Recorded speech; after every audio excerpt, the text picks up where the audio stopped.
Shalom. Shalom. We are the Hebrew Israelites. Come in week in and week out the prophesy the downfall of this wicked-ass kingdom, known in the scriptures as Babylon the Great, but known to you as America. But first, before we get kicked off, we got the Mississippi Jackson count visiting with us brothers, you know. So we out here building today. But having said that, we're gonna turn to the east. Give him the honor and praise to the Most High Himself. Yahweh Ba'Shem, Yahushai Ba'Shem, B'Kamudah. Double honor to the apostle helps the great millstone, men who have labored and suffered in this truth for over 30 plus years, making their lives and their bodies a living sacrifice. Shalom to the hopefully elected 1/3 of the nation of Israel, beginning with the men, women, and children, as well as Akim, that name GMS, to walk in one body, one spirit, and Yahushai. To you all, Shalom. Shalom. Hey, just gonna kick it off, man. Hey, we in the season of the downfall of Babylon the Great. The season of down with Babylon the Great, aka y'all know America. So I'm gonna just give it off to the. Yep. Hey, if you can get that scripture in Revelation, what's talking about? Revelation. This is Revelation, chapter 18, verse 21. And a mighty angel took up a stone like a great millstone, and cast it into the sea. Now let's think about that visual. You got a great millstone. In the ancient world, you crush the seed of certain things, all right, with the great millstone, a grinder, right? All right, so you're talking about a heavy block. All right, don't tell how heavy it is. All right, a heavy block, don't tell how heavy it is. And you can drop it into the ocean. And you look at the effect of that splash once you drop it into the ocean. Go ahead. Saying, thus with the violence shall that great city Babylon be thrown down. So what the angel is saying, with that same impact, is how Babylon is going to be thrown down. Right. So what is the Most High going to create? It's going to have a similar impact to Babylon, a whole country being destroyed, man. Millions of missiles. Right. Because you have a block, right? And it drops in the ocean. And it creates a big splash. All right? That's a visual of missiles hitting America and creating what? A bezel of destruction, a nuclear wind. So that same splash is the visual of the nuclear wind, the impact. Remember the movie Terminator, Sarah Connor, and she was standing on the gate, and that nuclear wind came to her. And she was decimated, man. It's the skeletons, man. That's what balance. So that great city Babylon be destroyed. Can I say something? Yep. And from a spiritual sense, hey, that great millstone is really the campus. Right. You know what I'm saying? Because, hey, through the spirit of Yahweh Ba'Shem Yahushai, it's nuclear destruction in the spirit. You know, remember what the scripture said in Thessalonians, how the Most High was going to destroy this kingdom by his mouth. Hey, that's the spirit of his mouth. Hey, back when he was born, that's all right. As a matter of fact, all right, go ahead with that. You got something for it. And shall be found no more at all. Shall be found no more at all, man. I have seen Satan's lightning fall from heaven. Those missiles are going to make America obsolete. America's going to be a black sandbox on the planet Earth, man. All right? Because that's going to be an example, because going back to the Jews, it said that Sodom was an example of the rebellion of Yahweh Ba'Shem Yahushai. What sodomy is, All right? Like sodomy. All right, burn it. I'm sorry. So the scripture says the city that is spiritually Sodom in Egypt. All right, but in sample goes back to the word sample. Like an example goes back to the word sample. What the Most I did with Sodom and Gomorrah was a sample of what he's about to do to America for the same wickedness, man. All right? All right. And how the Most High destroyed Sodom and Gomorrah. That sulfate, all right? Yeah, that brimstone. It was up to the elements to destroy it. All right, you got it, bro. I got 2 pieces. It's Jeremiah 49 and 17 to 18. Also, Edom shall be a desolation. Edom. Hey, confirmation. What's the another word for Edom? What's the house of Edom? America, man. House of the people. You talk to any foreigner, and you say the word America, they think of Californians. Yeah, when you talk to any foreigner, and they think, what pictures pop up into their mind when they think of, I want to go to America, or when they think of Americans, the American dream, they think of Edomites. It's the house of Edom. Go ahead from the top of the rocket shop. Also, Edom shall be a desolation. What's another word for desolation? Desert. It's also something that's deserted. Desert. All right? They sandbox. Your house should be a desolation. All right? Everyone that goes by it shall be astonished. Yep, because you're going to be, what's that word, like a landmark? It's like, this is an example of rebellion towards that great power. Even the heathen, their mindset is, this is an example of rebellion towards that great power. Here's the movie Planet of the Apes. Yeah, more, bro. And shall hiss at all the plagues thereof, Yep. as in the overthrow. You can add the plagues as well. Revelation 18 chapter. That's those nuclear destruction. Because what does a plague do, man? A plague eats your body. Right. A plague like decomposes. I think they Breaks you down. breaks you down. The black plagues, and they had that song, ring around the rosies, pocket full of posies, ashes, ashes, you all fall down. That's actually from a plague that decomposes your body, the black plagues. So another form of plague is that nuclear wind hitting your flesh. And you're being decimated based on that Fahrenheit, man. All right? It say, as in the overthrow of Sodom and Gomorrah. Yep. Because if you go into that term Sodom in the Hebrew, that means what? Burning. And Gomorrah in the Hebrew means what? Submerging. Submerging. So what would be submerged in fire? America.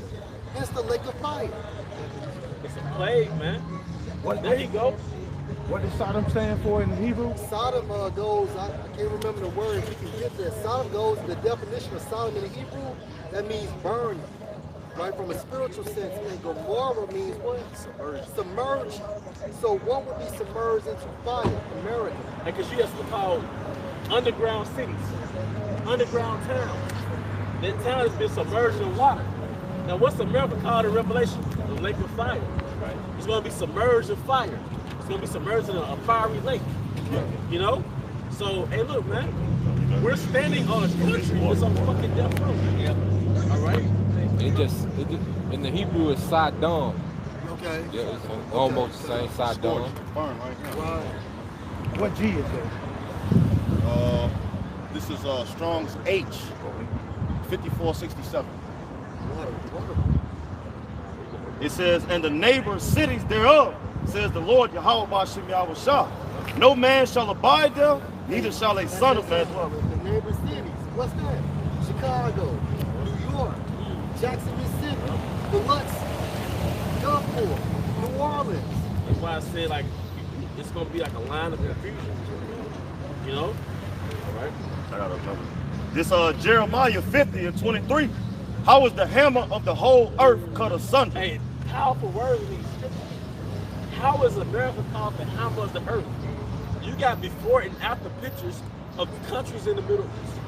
Before America invaded based off the War on Terror, and after America invaded, man. Only America is nefariously known for going throughout the world and crushing cities. And that's why he's called the hammer of the earth. What does the hammer do? It crushes. All right, so you have cities, you got Hiroshima, Nagasaki. They were crushed by the bombs of America. All right, you have countries that were invaded by America under the Geisel fight of terrorism, and their whole cities have been decimated by the bombings of America, man. All right, you're the hammer of the earth, and you're an economic hammer. You're an oppressive hammer. You systemically oppress the nations. All right, in 2023, there should be no countries where people are starving. There should be no countries where there are sanctions. There should be no countries where humans are deprived of the basics of life, the basics of your livelihood. You're the hammer of the earth. You put countries in debt, and you starve them out, and you enslave them, man. If I can add to you, Let's go. here it is. You got AI that ChatGPT that can write a resume for you, but you got starvation. Right. Like how you see the balance? Yeah. You got all this high-tech technology. You know, you brag on your IQ. You got AI, like I say, that can write you a book. You know, a whole book based off, you know, the instructions you give it. But you got people starving on the same earth, man. Malnourished. Because America wastes 40% of their food. Meanwhile, you got other countries starving. I would say from a spiritual aspect, you go to that hammer, it goes into an agitator. You know how America spiritually agitate these other nations by their westernization. That's why it says that all nations have drunk the wine to raffle of fornication, so that Babylonian wine. You know, because all these other nations, they left off their old ways of culture, they adopted the ways of this earth. You know? And that Babylon juice is cheap liquor. So now these nations have spiritual angels, and they're not happy. Then they check their pockets. That's it. You realize their wallets a little then. Yep. That's why other countries have an epithet for you called the Great Satan. Any Eastern country, any traditional country, they look at America like how the scriptures look at America. Oh, this is Satan. This is a whore. You're going to whore out my country. It says, how is Babylon become a desolation amongst the nations? I have laid a snare for thee, and thou art taken, O Babylon, and thou wast not aware. Thou art found and also caught, because thou hast striven. That snare is ultimately going into that plan, nuclear destruction.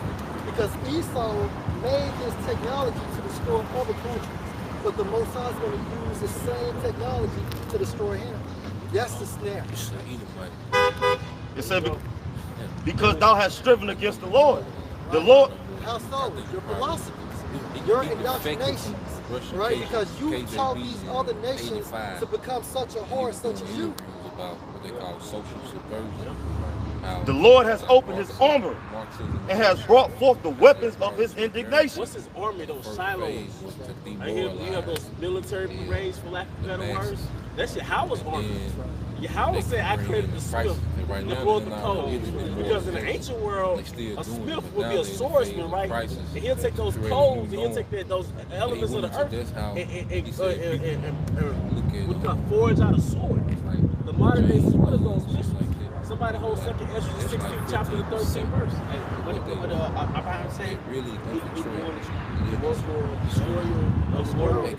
Yeah, see? That's how they control mass. And the Most High does the Most High put the spirit on him to create that. Destroy his own self. Destroy his own self. But that's why you're called in Romans the 9th chapter the vessel of wrath fitted for destruction. You're the Most High's throwaway weapon. The Most High used you to be an example of wickedness. He used you all men have the time to the earth. He used you to be a chastening rod for the nation of Israel. Now after the Most High chastised us with you, now he got to dispose you. Everybody know about throwdown guns. Everybody know about that throwaway weapon. Yeah, you know about this shit was made to use and dispose. Got bodies on it. Yep. And that's why Esau, he's codified within the scriptures as that two-ball pain. Yep. We're going to that traveling weapon. The traveling dagger, man. Real quick. Psalms 17 and 13. Arise, O Lord Yahweh, disappoint him, Right. cast him down, deliver my spirit from the wicked, which is your sword. Deliver my soul from the wicked. Who's the wicked? Esau, Edom. And what's the proof for that? Malachi 1:4. They should be called the horde of wickedness. Job, the earth is given to the hands of the wicked. But it said, deliver my soul from the wicked. This is all white man, all right? Which is thy sword. So in Genesis the 27th chapter, when the Most High gave Esau his blessing through Isaac, he said, by thy sword shall thou rule. So the sword of Yahweh by Hashem Yahushua, the sword is so-called white man. That would be known as Esau Edom. And that proves that Yahushua was Isaac. Because only Yahushua can give you a blessing, which is a kingdom. Right? So ultimately in the spirit, Yahushua, the blueprint of the Most High, created Esau Edom, as well as Satan. There has to be an antagonist. All right? Go ahead, brother. Revelation chapter 11, verse 18. The nations were angry, and thy wrath is come in the time of the day, and they should be judged, and thou shouldest give reward unto thy servants, the prophets, and the saints. Because, hey, the reason why the nations are upset, why? Because they're going down too. They're going down too for being in cahoots with Esau. Psalms the 83rd chapter, right? The dead. Let's talk about who? These kings of these other nations. What supports that? Isaiah chapter 14. How the dead should be stirred up. Let's talk about the kings of these other nations. But it's only right because they came up with them, you know what I'm saying, licking the swords, you know what I'm saying? So if they came up with Esau, you know, it's only right that they fought with Esau. They never said we're not going to partake in their captivity. Yeah. They set up shop in our captivity. So pretty much these other nations are like joint heirs to Esau. Joint heirs. They're his prophets. Them that fear thy name, small and great, should have destroyed them which destroy the earth. Should have destroyed them, which destroy the earth. See, one thing about a 2/3, let's call him a nigga. A nigga, Trevante, the Tavius, even Keisha. They're not dumping plastic off the ocean. Trevante not responsible for thinning out the ozone layer. Trevante not responsible for air pollution. noise, people are dying in inner city. Noise pollution. All right? People are dying from plastic in the ocean. The fish are dying from consuming microplastic. All right? A nigga ain't responsible for global mass death.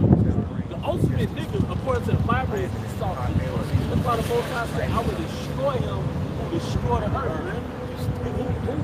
Who destroyed the natural order of man and woman, westernization, democracy, man. You destroyed the natural order of things, man. Not only did you physically destroy the earth, you morally destroyed the earth. You economically destroyed the systems that ran the earth.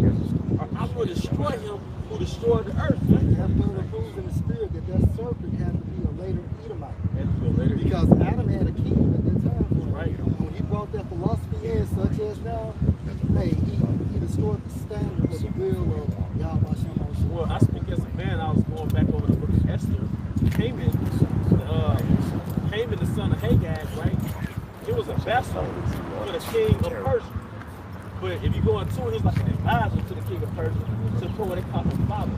So you can only surmise, you can only put together that in the book of Genesis, the serpent was like a vessel unto Adam, like an advisor. He could have been a wise man in Adam's court. But his intention, just like the king of Persia, was to overthrow the Persian Empire. So obviously his intention with the paradise at the time of Adam was to overthrow Adam. Because the serpent reincarnated, you know? So it only makes sense that he was really probably next to, how much myself right now? He was next to Adam as like an advisor, a wise man in his courts, a very cunning man, but he had an ulterior motive to overthrow his empire. Hey, see? It's like on House of Dragon. They do have basically like his hand, what you call it? Hey, House of Dragon, like his hands, man. Yeah, the hand, the king. The hand. Basically, he like his body, like basically keep everything, like tell what he shouldn't do. You know? That's like he's talking off their way. Because Adam, it tells you in the Apocrypha, Adam was the king of the earth. So how could he get that close to his woman? You know what I mean? How could he get that close to his woman? So he had to have been like an advisor. All right, but like I said, the book of Esther, Haman was an advisor to the king of Persia, but he was exposed for having an ulterior motive to overthrow the Persian Empire, which ultimately was a mission successful. Because it tells you that Haman was what? A Macedonian. Now who came after the Persian Empire? Philip of Macedonia, which is the father of Alexander the Great, who started the Grecian Empire. So it really, the whole vessel thing that you went into a while back, that's really the transition to replacing that kingdom. All right? All right, but did you in the book of Thessalonians? Yep. It's the 2 Thessalonians chapter 2 and verse 8, and it reads, and then shall the wicked be revealed. Who's that wicked? Esau, Edom. And we just asked that through the spirit. Because you know the brother said the wicked was like Job 9:24, Malachi 1. All right? Whom the Lord will consume with the spirit of his mouth. Showing you that great millstone, like you spoke out earlier, is not just physical destruction. Primarily it's physical destruction. But it's also spiritual destruction. All right, go ahead. And shall destroy with the brightness of his coming. Yep, so in the chariots, the nuclear wind, but I also said the spirit of his mouth, which is the word. So the word kills your eyes construct that you have on earth. The strongholds, you used to call the Wizard of Oz. So that particular character, he had a projection that scared everybody. He's really like just a vulnerable, weak man. He had an eyes persona to the rest of the world that put everybody in fear. So Esau, Edom, through his Chesere Borgia, projected himself as the Messiah, projected himself as the Most High, projected himself as all the great conquerors on the earth. They created an eyes persona about himself. So when the Yahweh said, I will destroy him with the spirit of my mouth, right? That's dissipating the eyes complex that you have on the planet Earth. Now people are looking at you like, you're not that guy. Now ain't nobody really tripping over a so-called white man no more. You know what I mean? Fear no. Fear they had, and basically they hit that fear. Soon they dropped that bomb on Hiroshima, Nagasaki. Yeah, soon they dropped it on them. People feared them.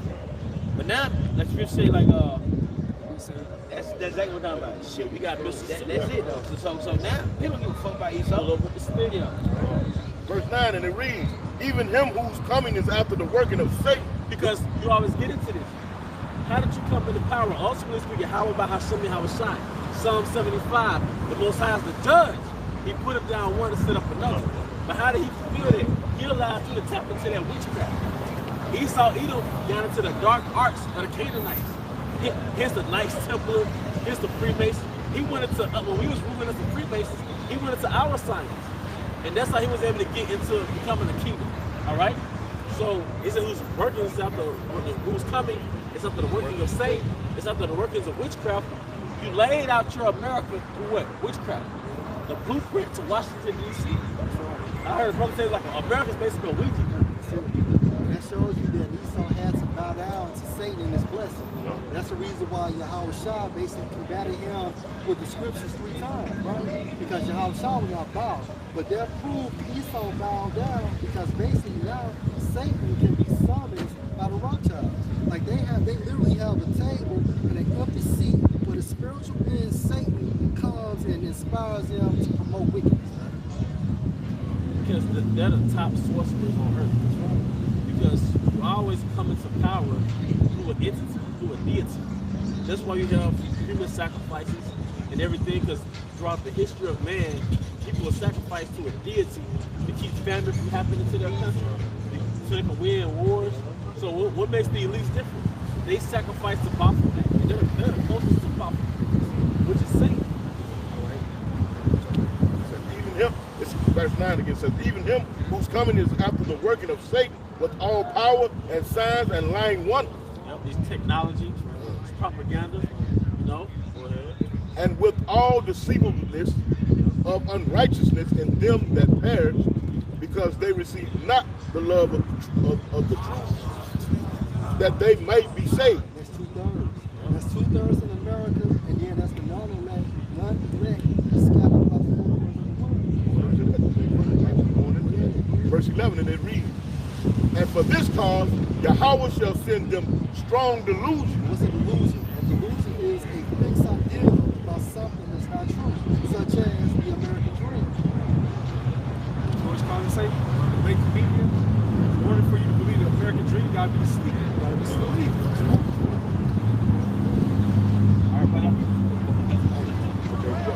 That they should believe a lie. That's like you said, that's going into believing in, making America great again. They actually believe this, man. You know what I'm talking about? With all the signs and all the opinion pointing towards this place is done. You know, you didn't accept it LGBT. You know, you made that lawful to be out here swinging back and forth. You done made it lawful. You're on the verge of making it lawful to be a predator to children. You know, you made it lawful for you to be out here, talking about, marrying trees and your pets. You know, and we know in Jude, and the book of Jude, where it says that Sodom and Gomorrah was set forth as an example for any nation to participate in that damn abomination. So, all the signs point to the destruction. What was that scripture? I don't know which one it was. It says, this the man that made earth tremble. Isaiah 14 and 17. No, we saw it. Yeah, Isaiah 14, 16. I got you, It's the book of Psalms, chapter 10, starting verse 4. The wicked through the pride of his countenance will not seek after the Most High. The Most High is not in all his thoughts. Nah, because your thoughts is too busy focusing on the world order. The brother read, this place will be made Feel like I'm going to bless your left hand. I on can't earth, man. You see a world map of the kingdom of Not America. gift is the sword. Jacob's gift is the Most High. But Jacob's gift is being in tune with Yahweh by His ways are grievous, like judgments are far above of his sight. Right, and see, that's the ultimate clue of this future teaching. standard of It Yahweh will be Shem controlled, Shah. Anybody basically in the spirit of the Most High finds his They are ways not greedy. named So Pharaoh, wake up and to know you're still here. That's vexation within itself. And this world is worse.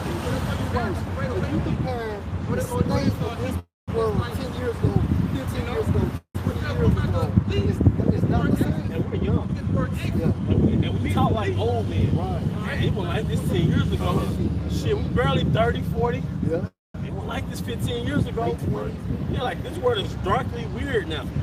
Is there more to that, brother? Oh man, I used to be able to play, go outside and play for the street lights come on. Now you don't even want your children to leave your fucking house. Weirdos, man. Got this, like you said, this place is around wickedness, witchcraft, man. This fucking devil set the stage for you to. Jake ain't the one goddamn setting up the system of child sex trafficking and shit, man. Jake ain't the one goddamn poisoning and goddamn the air and injecting you with shit, giving you cancer and killing you, man. Putting GMO in the food and painting it and fucking bringing the drugs over here together, man. Jake ain't the one still in country, but we the thieves. When they talk about us thieves, we don't rob, the first thing we think about is snitching. And that's Jake. And you put us in that position to do something. But now we know you're a psychopath. I don't mean to point at you. Now we know these are a psychopath because that's what psychopaths do. They deflect. That's what a sociopath do. What a sociopath, he has to get a scapegoat. So meanwhile, while they rob the earth of its resources and everything else, he puts us on the news as being a bad guy. You know? Like before the come over here, they'll take him to the room. I watched it on TikTok. They take him to the room. Basically, they counsel him. That's how you can travel there, not walking on. Basically, see them niggas, hood on, this and that. By the way, we really kill him. So they coach them. They really coach them. So they like, stay with them. And you know what I'm saying? No.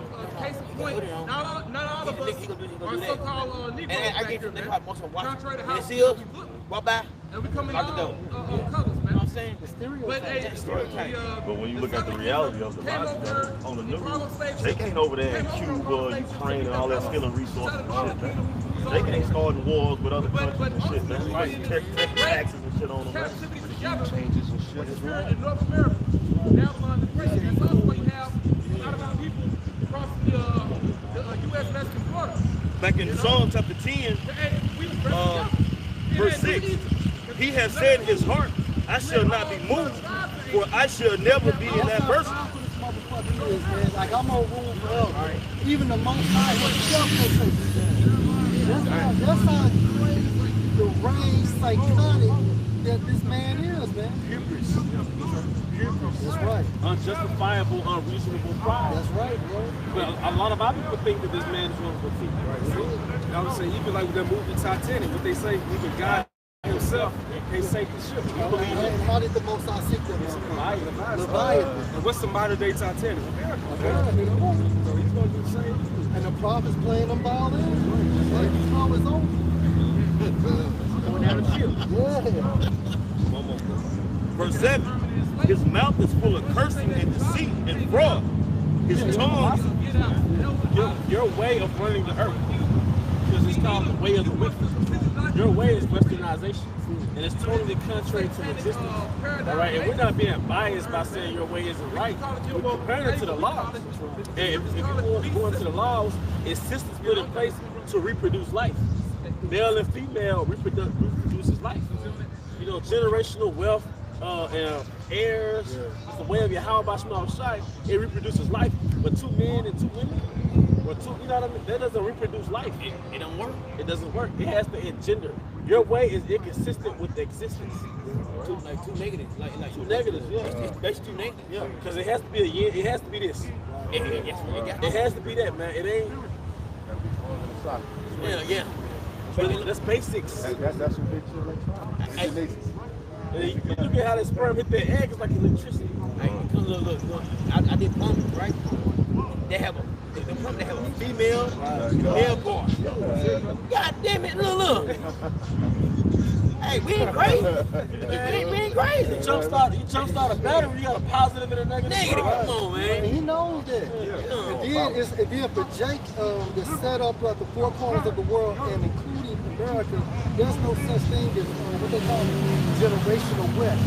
Because what you want to that means race happiness. And we would never be happy as a so-called race because of the curses.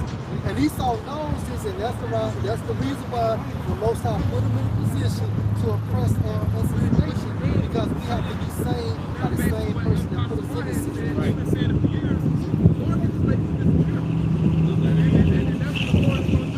Under his tongue is mischief and vanity. Right.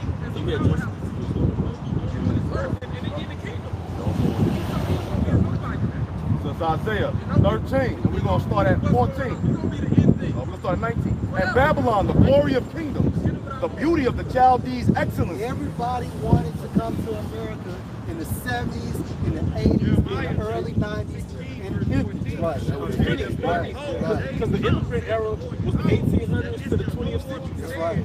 You know, the Statue of Liberty era. That's right. Hey, it's a movie, bro. Yeah, oh God, man, that's what I'm saying. Look out, Ron. Look at that movie. The 1950s were considered. Right. Now, so the 1950s were considered as the golden age. That's when the rest is perfect, man. Say what Babylon been Yeah, that golden cup. That's right. Right, she hit the wall. And it started when she set up her satellites in space. That's an Obadiah workshop. Shall be as when the Most High overthrew Sodom and Gomorrah. And if I could add, the way we do over Sodom and Gomorrah by way of fire and brimstone, all right, and one of the key components to making up a new is sulfur. And another name for sulfur is brimstone. So that's brimstone and it destroys in fire. So right there, fire and brimstone. And let me get book of Jeremiah. We're going to start at 40. We're going to start at 14. And we read, for lo, I will raise and cause to come up against Babylon an assembly of great nations. Who is that?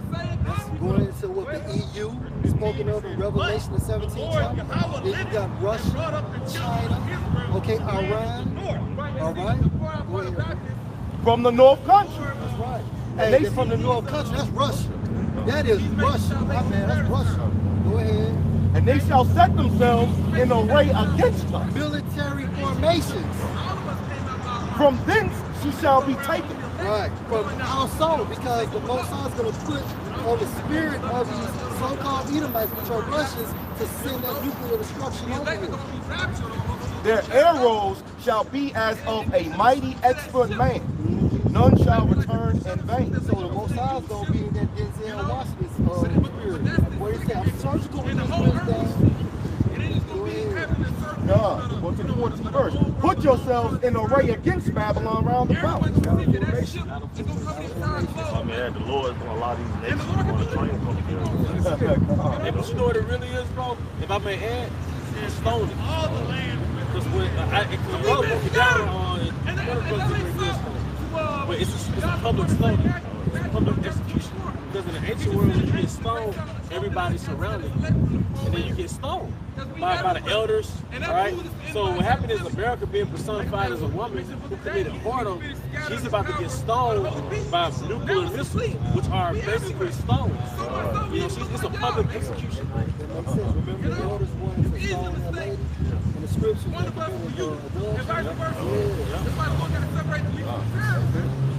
Put yourselves in array against Babylon round about. Because they're about to encompass her for the public stoning, man. All ye that bend the bow, shoot at her. Spare no arrow. All you countries that have nuclear capability. For she have sinned against Yahweh. She have sinned against Yahweh. What she's done to the 12 tribes, how she's run the earth. Brother, we get 2nd Ezra, the 16th chapter, the 13th verse. This is going to be a global stoning.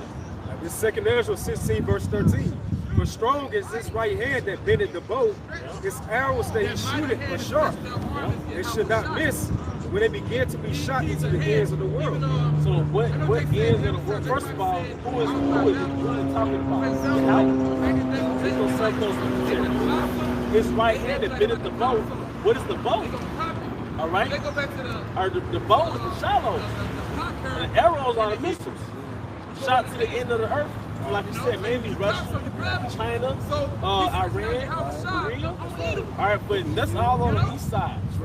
End of the earth is the west. To prove your point, what they have called those missiles Intercontinental. I see. Hey, when you break that down, that means across land. So like you're saying, from one end of the world to the other end. The strongest is right hand and bend the boat, you know? So that shows you it's going to be a public stoning, a public execution. A whole continent is going to get stoned together. All right, and that's the execution of the great horror of the earth. People be known as Babylon, modern day America, man. All right? Isaiah 34:1. Come here, nations, to hear the heart of the people on the earth. Let the earth hear all that is therein, the world and all things that come forth of it. For the indignation of the Lord Yahweh is upon all nations, and experience upon all their armies. And what proves that? What, Joel, the 2nd chapter? The 3rd chapter? Why? Because the most basically is going to have them go into, what is it, the Battle of Jehoshaphat. You know? Because after America destroyed, now they're about to fight over power. They got the main power seat out of power, but now they're going to fight over power. So after we get this, we get Joel 2nd chapter, Joel the 3rd chapter, 2nd Ezra the 3rd chapter.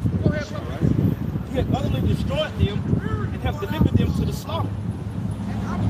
Their slain also shall be cast out, and their stink shall come upon all their carcasses. This talks about individuals that's down on the other side. Because remember, America's going to be utterly destroyed. So there's not going to be no stinking bodies. You know what? And the mountains shall be melted with their blood. And all the hosts of heaven shall be dissolved, and the heavens shall be rolled together as a scroll. And that's the effect of a thermal nuclear missile. They got actual frames. All right, that's the water roll. That's the heaven coming together as a scroll. You know how you roll the scroll or unroll it? It's like the heavens coming together as a scroll. And that's what they saw in their vision, because they didn't have nuclear missiles in their vocabulary, in their own context. All right, that's why Ezra, they refer to those, he saw those missiles flying, and he said arrows, because the word missile wasn't in the Hebrew vocabulary. All right?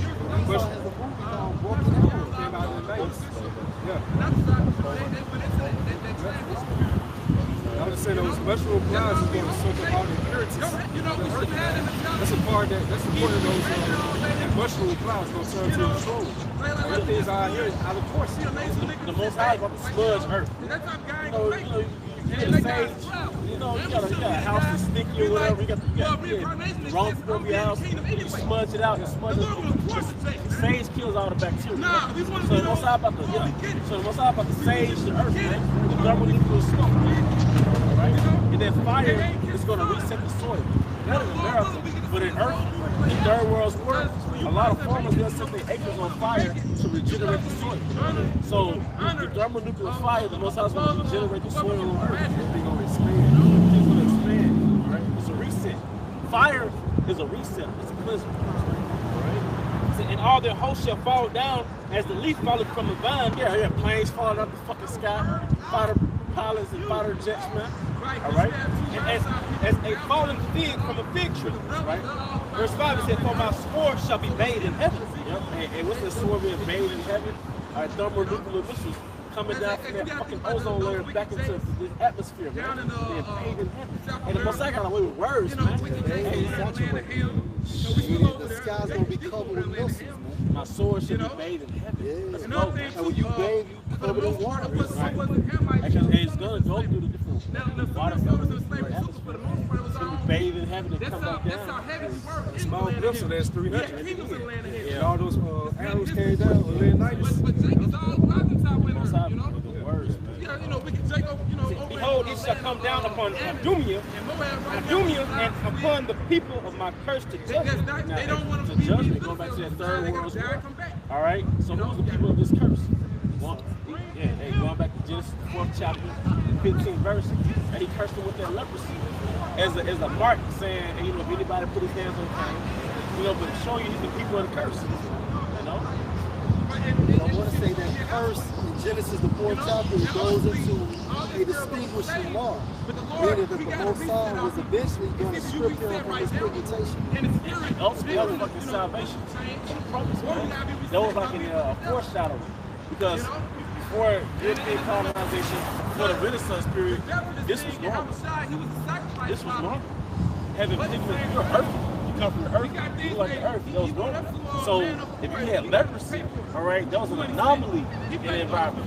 If somebody if somebody in your clan or your tribe came out with blonde hair, blue eyes, no pigment, we call it albinism today. In the ancient world, it was leprosy. So these are people of the curse because he's alert, he's cursed with leprosy, man. You know? If I can just say, I was just thinking about what you were saying about how the mills is gonna be bathed in heaven, right? And you know the first death, what happened? Raindrop. People start bugging out because they ain't never seen it before. All those mills is gonna be like, you know, the same type of deals, like a bunch of raindrops, man. Well, people gonna see it and they're gonna be bugging out. The head of the Birmingham Kingdom, R1, he broke that. Those raindrops is indicative of those mills. Like every drop came with a splash. Yeah. And it's a mini version of Revelation 18 when he dropped the millstone in the ocean, he created the splash, dust and balance and place to evaporate. Let's go, man. But basically, yep. So, verse 6 said, the sword of the Lord, Yahweh Shemel Shab, is filled with blood. It is made fat with fatness. Somebody just said in Isaiah, where it says in ancient times when men fought, it was with swords. everybody's a book on earth. The Lord read everybody, man. You know, we all got stories. He said, they meet the fall of the bone. You know what I'm talking about? The chicken meat the fall of the bone. Let's go, man. And with the blood of lambs and goats. Yep. And with the fat of kidneys and rams. This is referred to you know? These undesirables, man. That's why the scriptures say that the Lord has to sacrifice within Basra. Because the first Basra is America, but it's going to extend to the other countries. Oh, but then, hey, it said the Most High created the multitude in vain. Second Ezra. So there are people on earth that's meant to be missile food. The missiles got to hit something. You heard that? You heard that? And there could have been a desert bird. There could have been like a scavenger bird. Ezekiel 39. Ezekiel 39. You know? Ezekiel 39, post-World War. I've gathered a great feast for these scavenger birds to feed on carcasses. I know out there where we stay, we driving, we see some roadkill, and you see that buzzard grabbing that fucking roadkill and drag it off the road, man. Oh, hey, these vultures, these buzzards, they got the time of their life post-World War III. So let's go, man. It said, for the Lord, Yahweh Shemel Shah, have a sacrifice in Basra, and a great slaughter in the land of Idumea. And a great slaughter in the land of Idumea, man. Like I said, that great slaughter starts with a miracle. But it's going to go into World War III and those different countries. But it's running on the land of Basra. That's your house. All right? Fucking wrong, man. All right, so hit on that. But you got 3 pieces. Okay, cool. Okay, for sure. This is Isaiah 9 and 5. For every battle of the warrior is with confused noise and garments rolled in blood. Now, what does confused mean to mix? To infuse. Infusion of yelling, infusion of crying, grabbing. Would that be similar to a tumult? To what? Like a tumult? Yeah. Right. You watch those ancient movies where they're in battle. Spartacus 300. Yeah, the grounds be shaking. Yeah. 50,000 men on this side, 50,000, they all clash into each other. Swords, clashing, orders being yelled at. Push! People getting thrust through, horses, people fleeing, garments, bloody battle, garments rolled in blood. There's a lot going on. Heads rolling. People getting ran over by horses, smashed. People traumatized, their legs missing. Screaming Can you start from the top again? This is Isaiah 9 and 5. For every battle of the warrior is with confused noise and garments rolled in blood. But this shall be with burning and fuel of fire. Thermonuclear missiles, man. Because World War III is going to be it's a tech war, man. You know, it's not 100,000 men on this side and 100,000 swinging swords, man. It's not even going to be like the Vietnam War or World War I, World War II. All right, we was in the trenches going against each other. All right, or this, what do you call it? Like different platoons. No, it's going to be planes. It's going to be missiles, man. All right? Go ahead. This is Yahweh Bahasham Yahushua's judgment on earth, man. Joel 2:1. That's what this book is about. It's not about Christianity. It's not about God is love, which God is love. Most High is love, but He's also hate. It's a balance. He's justice. He's judgment. He's indignation, which is righteous anger. This is going to be the war. That's going to be in all wars. It's a just way. And whatsoever a man soweth, that shall he reap. He that leadeth into captivity shall go into captivity. It is your time, baby. That's all. Better is the end of a thing than the beginning. So we're at the end of our captivity and the beginning of your captivity. That's all. It's Joel, chapter 2, starting at 1, and we read, blow ye the trumpet in Zion and sound in the alarm. That's what we're doing. And when the prophets are prophesying, that trumpet is being blown. And sound an alarm in my holy mountain. And we're letting you know that WW3 is close, that the Revelation 13, 16, Revelation 13 and 17 is about to be mandated.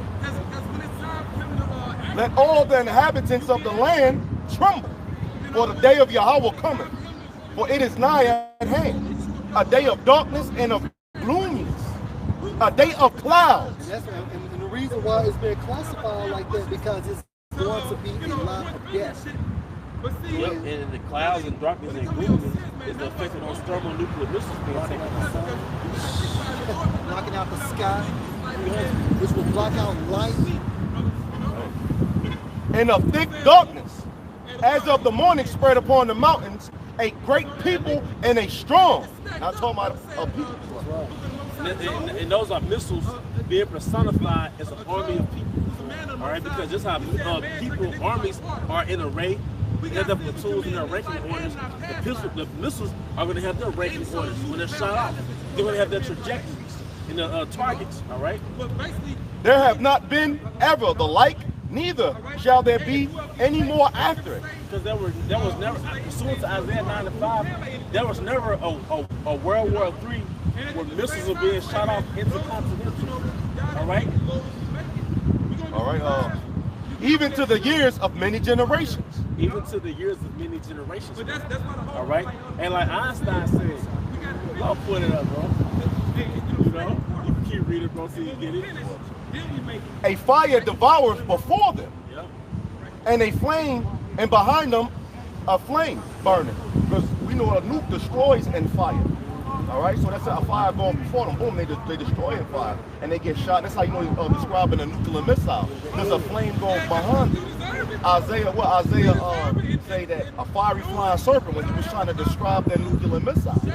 A fiery flying serpent, he was seeing that nuke leave out that knob, that silo, and then wave and get on point, and then also navigate around the other nuclear defense systems. The Most High Spirit don't be on there. Right. Scripture says he's consuming fire. Right. And the fire behind them, because why? That's the technology to perform them.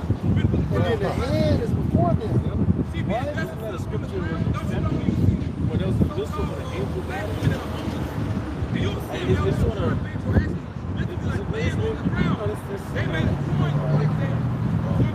The land is as a garden of Eden before them. And this is metaphors and the similes the Most High uses, man. It's a perfect state before the destruction. Yeah, man, because think about all the movies that show like the San Francisco Bridge.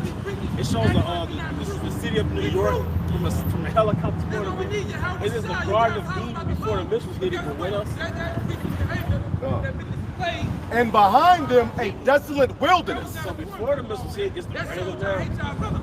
After it's fucking deserts. Even when the so-called Native Americans came over, they called it paradise. Well, those pioneers, those so-called pioneers, they romanticized America. There was a particular genre of art that was created to display the beauty of America. Like you said, it was like the Garden of Eden. We don't even really know about it, but like the pre-Columbian America was like the Garden of Eden. And not just North America, but Central and South America, man.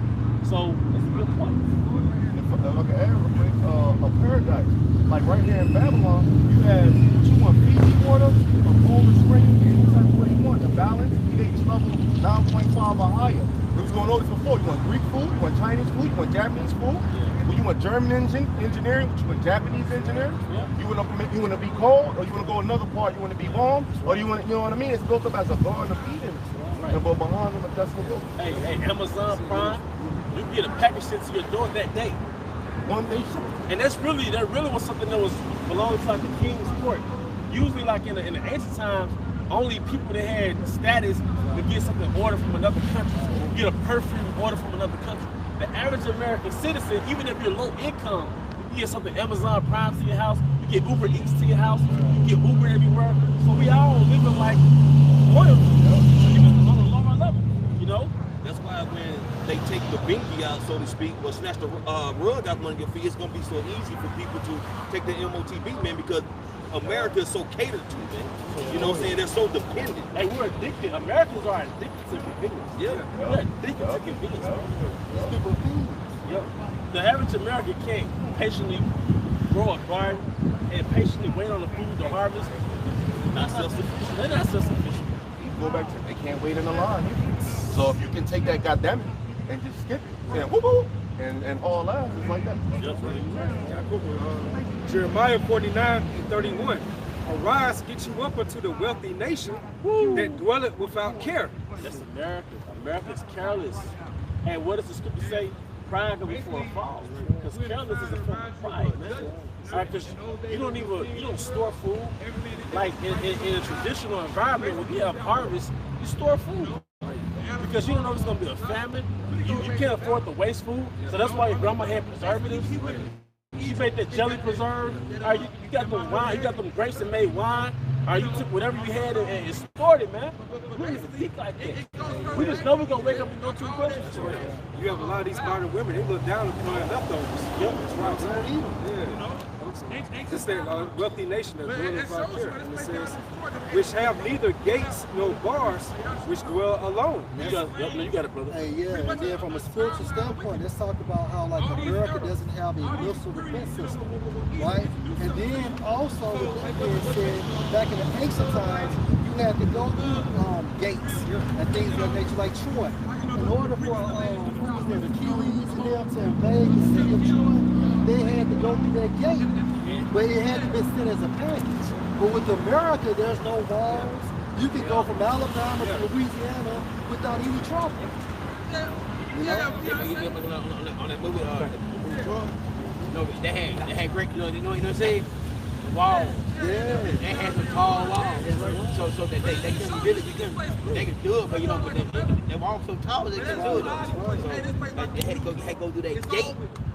Get in there. So America's pretty much open through the spirit. Really to get that cherry pop.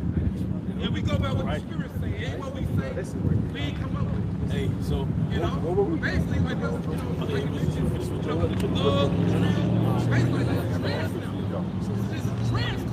you figured the Einstein company was Joel? This from Albert Einstein. He stated, "I know not with what weapons World War III will be fought, but World War IV will be fought with sticks and stones." Yeah, because basically Einstein was saying, after World War III, we're going back to the Stone Age.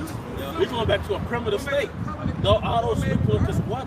They got movies like The Road, which shows, and the book of Eli, that shows the effect of one nuclear missile. It is sent everybody back to really like the 1800s, like the fucking, you remember the frontier days? It's a reset. One missile hit a reset.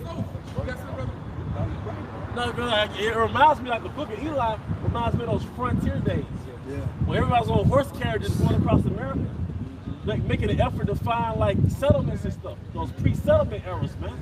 So it says after World War III, World War IV will be fought sticks and stones. I got you. Can I bring that some, bro? Hey, just to match you. Isaiah 2:4.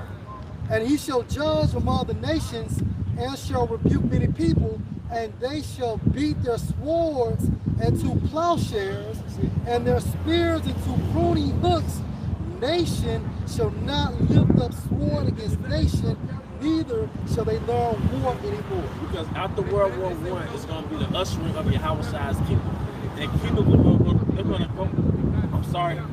After World War I, we're going to go into the.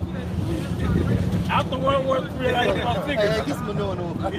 after World War III, the kingdom is going to be translated to Yahweh. That's it. And economies are going to go from manufacturing things to create weapons to manufacturing things for agriculture. Because, hey, as a matter of fact, somebody said in scripture, there's going to be the earth is quiet after the taking of Babylon. Because you hear these cars behind us, you go into like bigger cities, there's like 10 million people in one city, all that's going to be played out. The earth is going to go back to a quiet, what do you call it, agrarian society.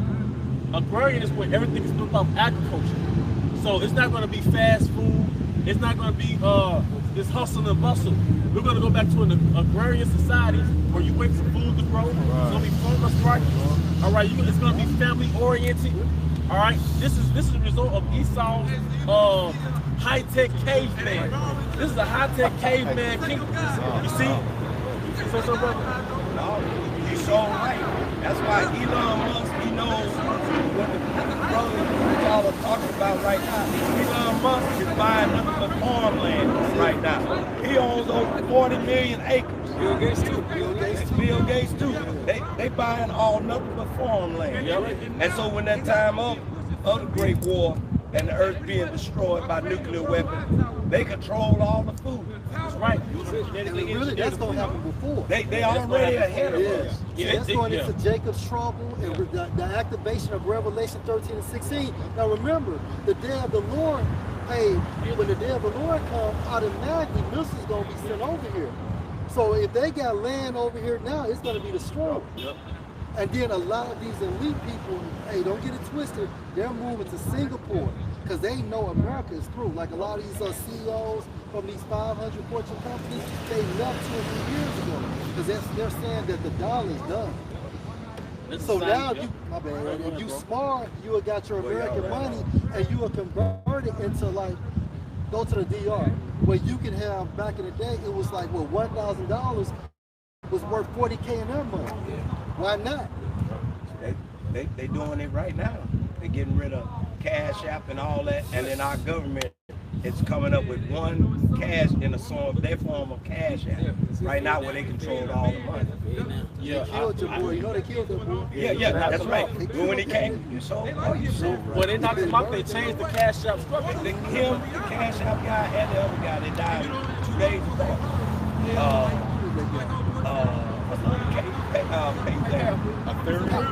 I think it was PayPal. PayPal and Cash App. Those 2 guys died a day apart. They didn't want to give in. That's all about. That's what it's all about. So they probably offered them, you know what I'm saying, some loot. They didn't want to sell it. You know what I'm saying? They said, you know what, we're going to kill you and take it in. Or murder you and take it in. And then they keep trying to say, and he was like, dude, sister, underground sex traffic. Underground like a so her brother killed him. You know, I'm trying to look at shit so you don't look at the real reason. That's why y'all don't have a crowd out there. They think you coming with a false message, and they'll paint that. And it don't take men. Now I don't know if y'all remember Bruce Lee, but Enter the Dragon. Hey, Bruce Lee master told him basically destroy the illusions. Then you will see the enemy. So what Esau does is basically he put all this propaganda out there. But at the end of the day, you have to destroy these illusions with the sword of the Lord. That's why at the end of Enter the Dragon, Bruce Lee started breaking them goddamn girls because he was destroying those illusions. And finally, the devil couldn't run no more because those illusions was destroyed. So therefore, you couldn't hide behind it. And that's what we're doing through the Spirit of Yahweh Shem Shah. We're putting down these strongholds, which are nothing but illusions. And like the veil. When you put that. The veil. That's it. Man, y'all say that's so beautiful. I like the way you put praise that. Yahweh Shem Shah. Yeah, Let's get back to Joel. Joel 2 and 4. The appearance of them is as the appearance of horses. Because in the ancient world, in battle array, the horses are arrayed. All right, so the appearance of missiles, like the appearance of horses, in a sense they have all battle arrays. the powerful. We got something called horsepower. He says galloping, right? And as horsemen, so shall they run. Yep. Like the noise of chariots on the tops of a mountain. Yep. On the tops of mountains shall they leap. Like the noise of a flame of fire that devoureth the stubble. It says that they leap. And that's the missile ascending out of the silo. All right? As a strong people set in battle array. Before their face, the people shall be much pain. Notice that when you go into that term pain, it means anxiety to both. Imagine Leonidas when he saw the damn missiles coming. He didn't, I mean, not missiles, but those arrows coming. Yeah, he was nervous, man. And when his people, death is coming. Death is coming. Death is coming. When these people realize that these missiles will be shot on America, there's no escape. They're gonna have anxiety. You know? A lot of people have heart attacks. Men's hearts failing them. They said men should be as women. So women stand on change. Before their face, the people shall be much pain. All faces shall gather blackness. They shall run like mighty men. Because of anxiety and nervousness. That's the reason why. They shall climb the wall like men of war.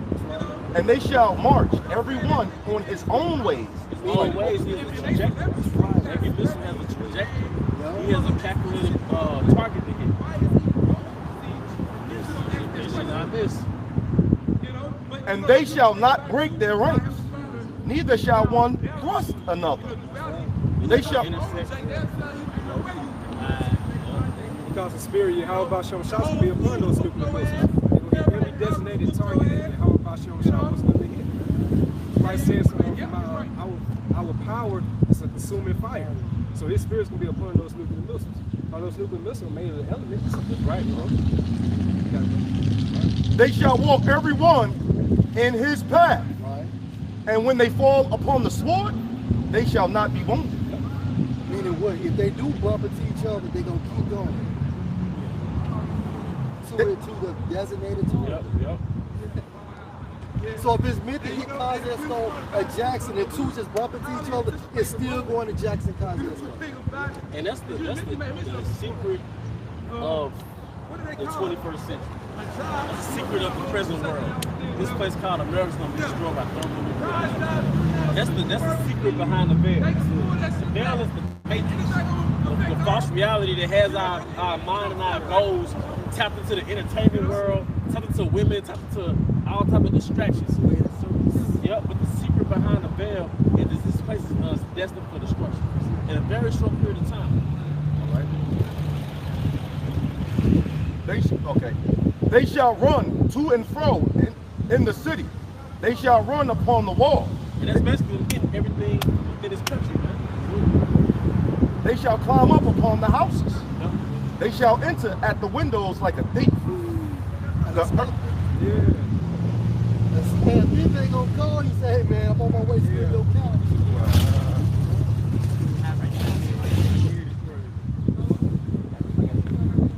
The earth shall quake before them. The heaven shall tremble. Isaiah, somebody to help me out, bro. A to and fro. The earth should reel to and fro like a drunkard. So when those missiles go from the Russian world, Russia, Korea, China, to the Americas, the earth gonna reel to and fro like a drunkard. That's gonna make this. Hey, I had this song go from Tyler the Creator. You make my earth quake. Well, but anyway, the earth gonna reel to and fro like a drunkard, man. I thought everybody knew that song. All right. Yeah. Real quick. And this Haggai 2:6. For thus said the Lord of hosts, yet once it is a little while, and I will shake the heavens, and the earth, and the sea, and the dry land. And this is not talking about the spiritual world heavens. You got three heavens.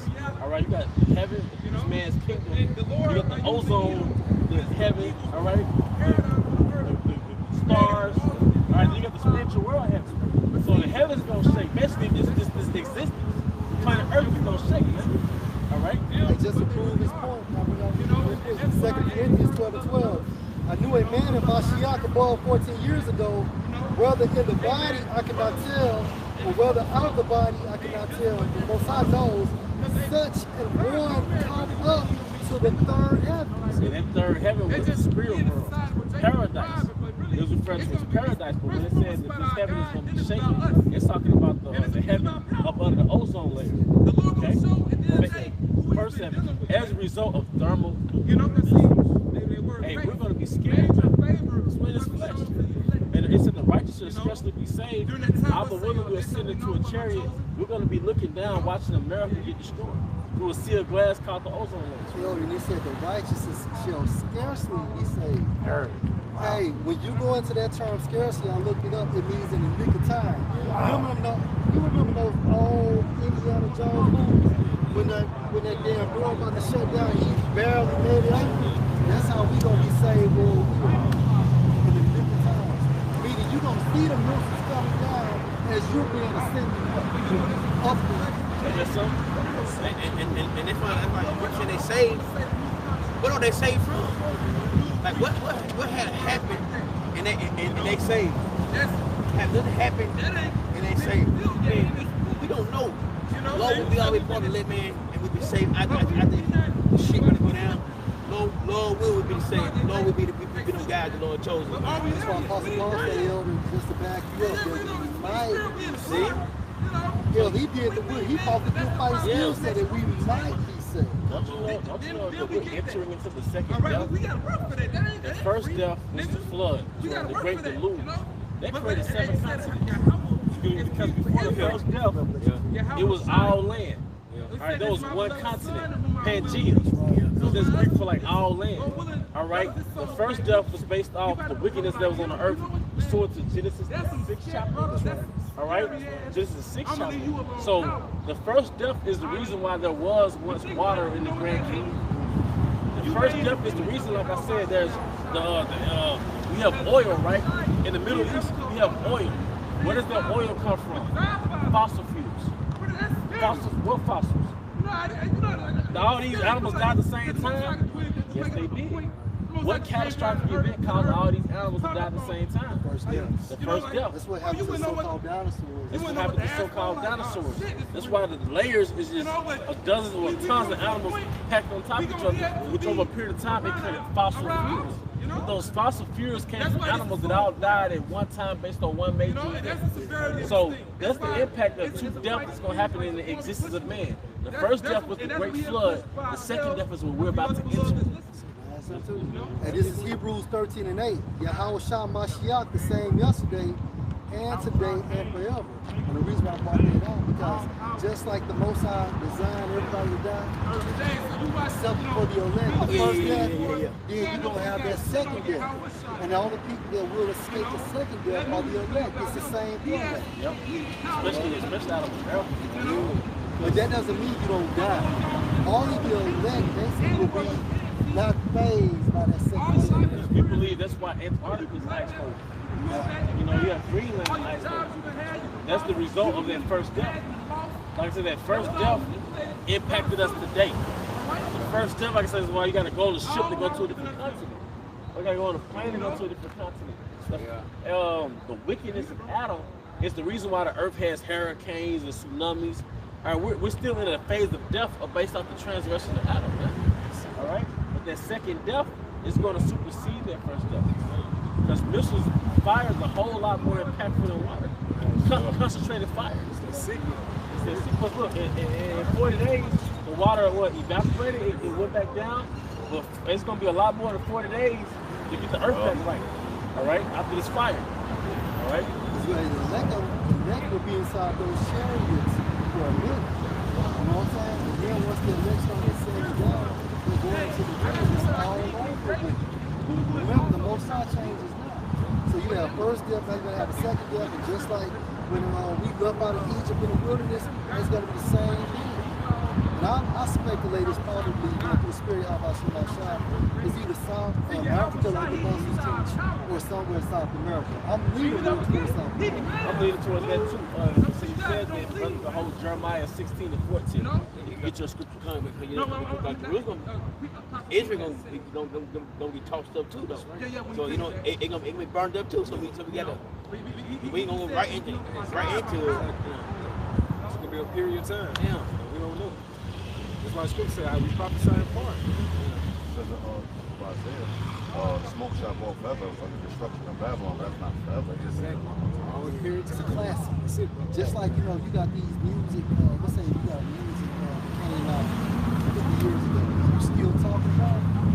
It's the same way we're talking about it. You know what I'm saying? Because like you say, that smoke is don't stop.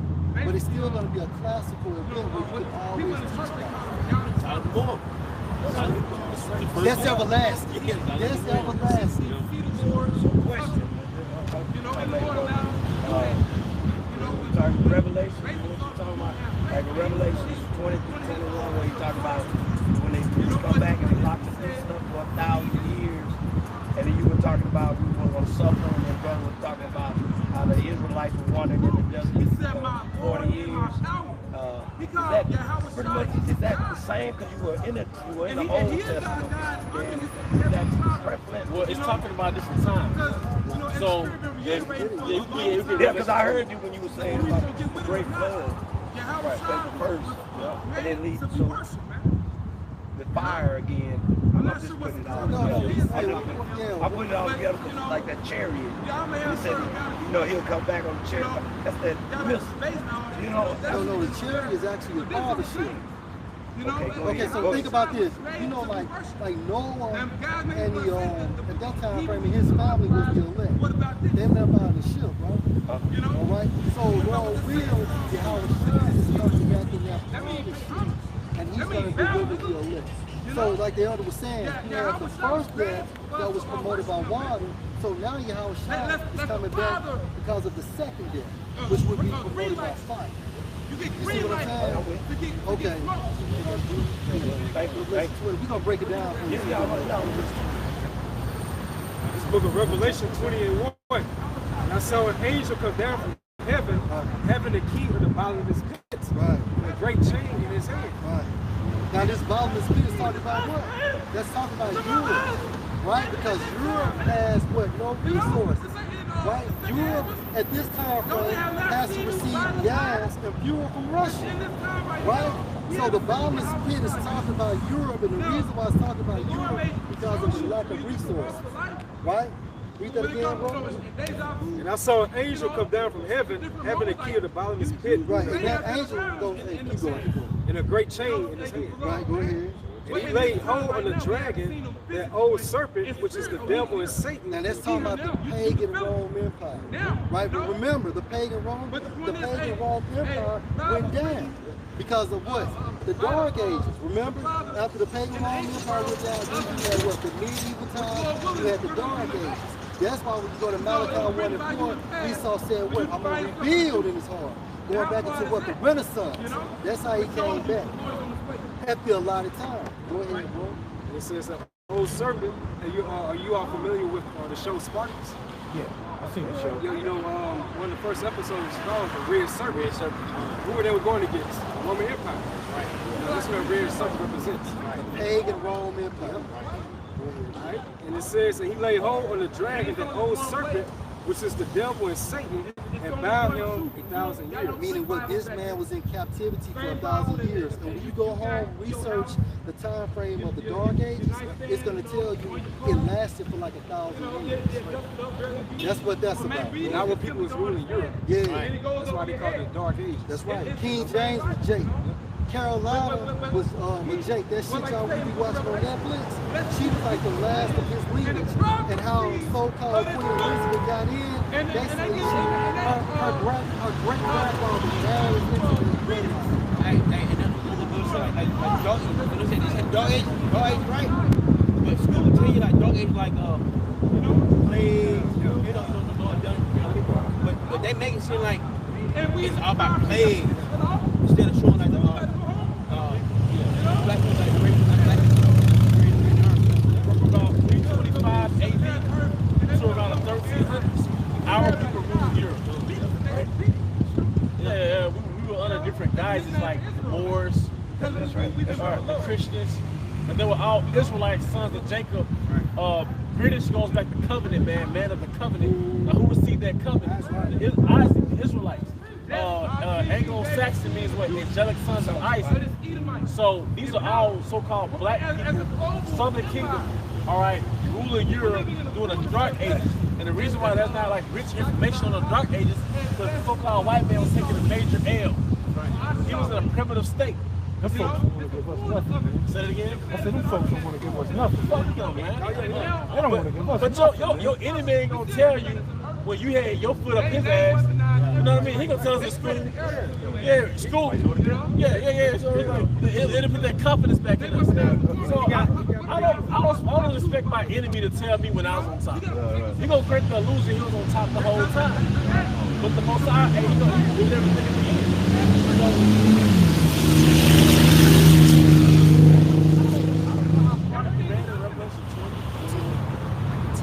Okay. I guess that goes back to when they say whoever wins the war, right? Yes. If that man was lit like that, he would have gave information about the Dark Ages. But if you notice, he never really talks about the Dark Ages. Because you got this book called The Golden Age of the Moors, right? And it tells you when we had cathedrals and we had lit cities, he was out there in dark roads, man. We taught him how to eat with a fork. All right, we civilized them. We talking about how to wash his ass because at that time, there were stories of like the hairy man. There was legends of the hairy man. The hairy man was who? Esau eating the so-called white man. But we were under religions called Islam, Christianity, and we had civilizations. We had architectural feats. We had engineering feats. I'm sorry, brother. That's why you had the place called Timbuktu. The book, I read that book. Yeah, Timbuktu, Babylon and Timbuktu. All right, if you watch the second edition of Roots, the newer edition, what happened? Kunta Kinte wanted to go to Timbuktu. His family was like, nah, you're part of this tribe. You got to stay here, find your wife, you're a hunter, you're a warrior. He wanted to go to, was that a school full of crackers? No, that was one of our prestigious universities. That's where it was held at, Timbuktu. Because during the golden age of the Moors was the center of the universe, and that's where everybody would go to studies. All right, and we had botanical information on the plants. Jake was very well known for his knowledge of the constellations because we were traveling through ships. But Jake our people was famous for that. All right, but Esau was taking L's back then. You all familiar with this book right here? Nature Knows. I got that book. Yeah, by J.A. Rogers. It goes into how people ruled in Belgium, Russia, and all parts of Europe. Like right here on page 125, you got right here Jake in the 17th century in Holland, big old drummers on horses. You know what I'm saying? So I want people wearing turkeys and things of that sort. I noticed I buy a lot of those books and read them. And on Amazon, whenever I guess the people see a lot of people, they go up in price. Now they know how people are poor, you know, in general, so they're not gonna be able to afford those type of information. If you got those books for like $13, now some of those books are $1,000, $500, $200. If I could just add real quick, during the medieval times, don't get it twisted, as the transatlantic slave trade was being initiated, you still had Jacob Power. So a lot of people get confused, even our people. So even with the activation of the transatlantic slave trade, you still had Jake ruling over in Europe. And to prove that point, this comes from the manifesto of Benjamin Franklin, and this is what he said, which leads me to add one remark that the number of purely white people in the world is proportionally very small. All Africa is black or Tony. Asia chiefly Tony, America only so. And in Europe, the Spaniards, Italians, French, Russians, and Swedes are generally of what we call a swarthy complexion. Swarthy meaning black. There you go. That shows you we were ruling. Hey, I'm gonna say something that Elder Kazak speculated. No, this is I wrote, and he said he speculated that Arnold Schwarzenegger might go back to Jake. Yeah, but I mean, your last name got Schwarzenegger. Yeah. And he got like that, you know. Yeah. I mean, when Jake fall in love with you, like everybody wants to be like Arnold, like Terminator. But yeah, Arnold Schwarzenegger lineage probably goes back to Israelites. Like I say this as a man. Yeah. But look how he dominated the what you call it, the muscle building. Yeah, only Jake can do that. How the fuck you gonna stand out? Hey, come on. Hey, look, and the thing about it, he was so cocky. He was cocky as fuck when you watch it, the documentary like Pump. Bro, he was cocky. And think about it, when he did his shit, they come fuck with him. He get his shit in the way he do though. I mean, hey, it's all in your like. If your last name is like Morrison, literally means son of the Moor. Your name is Maurice, goes back to Moors, Stewards. It's another one too. It's like that book has a list of names that goes back to Moors, man. And also, when we came on the slave ships and stuff like that, you know, we had Hebrew last names. And even if you do the research, even in New York, when we died, we would face the east. That shows you who we are. That's in New York. When we first came over here, we was facing the east. Well, you watched that movie, you already know what I'm about to say, Amistad. Yeah. When Jake took over the ships, all right, and they took over those Spaniards, and they had a short celebration. They put the turbans on their heads. They turned, I believe, to the east, and they said, Yahweh, Yahweh, Yahweh, Yahweh. And Steven Spielberg, was it Stephen King? Steven Spielberg wrote that movie. He got rich in the water. But they turned, after they took over their ship, they put them turbans on, they faced to the east, and said, Yahweh, Yahweh, Yahweh. Now his real name is Yahweh, but they're not gonna send it in the movie. But best believe they turned to the east. Yahweh, Yahweh. And Buddy, the actor, I forget his name, he was looking at the constellations. We were steering this ship because that was a knowledge that we had not only in Israel, but when we penetrated Europe. We was famous for that. Having knowledge of the constellations. That's how he knew how to steer the ship. Man. Abraham taught them fucking Abraham. Abraham.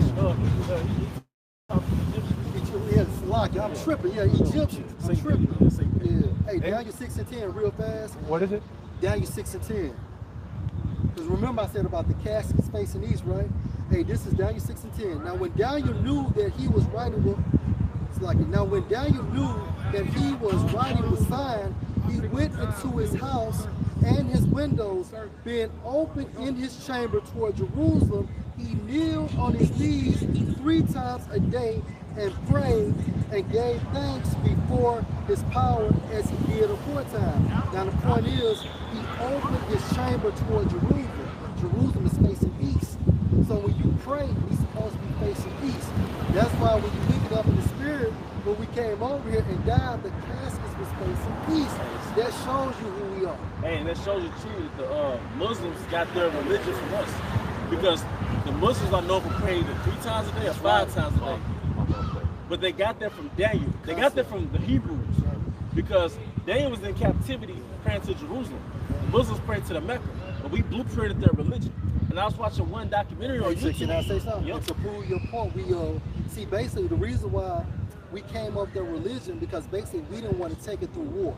You know what I'm saying? So we used the religion to control the minds, so we could actually basically get that land, our land, back from them without the art of fighting. But they started believing into it. Yep. Yeah, I think it was Khadijah, Morocco.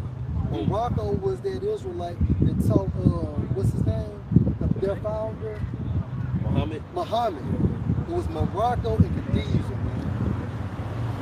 Oh yeah, Muhammad basically plagiarized, you know, their whole religion. They used to worship what, like 305 gods, like one for like each day. And they saw us, and they said, you know what, we like the fact of serving one power. So they switched it, and you know, Allah, you know, the moon god. He was literate. He couldn't read. Because like I said, Jake was the center of the universe during those dark ages, man. And I was gonna make a point. I heard a Ishmaelite Muslim say we got the concept of praying for multiple times a day. The Hebrews, for the Jews. I said that was our theme, praying. That's why if you look at if you study their culture, they have a lot of beauty in their culture. Not saying the philosophies of their religion, but how they move. They got it from Israel, the Hebrews, man. Because even in the Quran tells you to follow the scriptures. And then them big little ones, when they think basically they're going to get, you know, when they kill themselves, them big little ones is talking about little boys, man.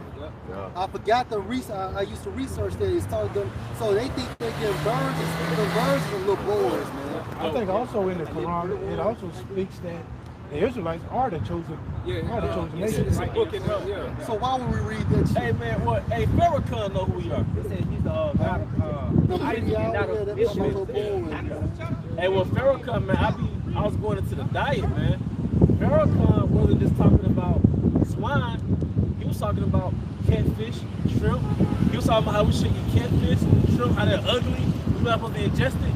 but he always references the Bible.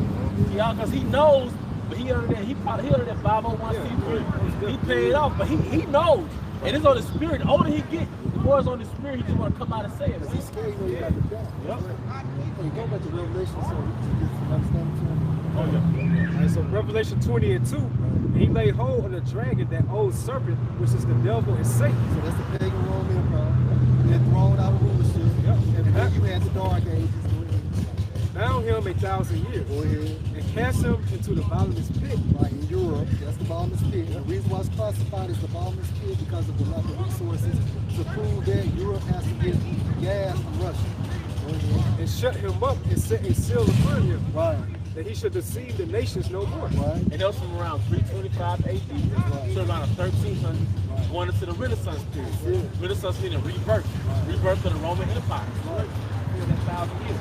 That fulfills 1,000 years. Fulfills 1,000 years. And then you can link that up with Malachi 1 and 4. How we were revealed as the Renaissance. Hey, you know what I'm saying? You know what I'm saying? Deceive the world. And he still deceiving the world. He's still doing the same. He's still telling lies. Let's back him up. He says, till the 1,000 years should be fulfilled, and after that he must be loose a little season. That's talking about the Renaissance right now. That's talking about right now. From the Renaissance period up until right now. Yeah.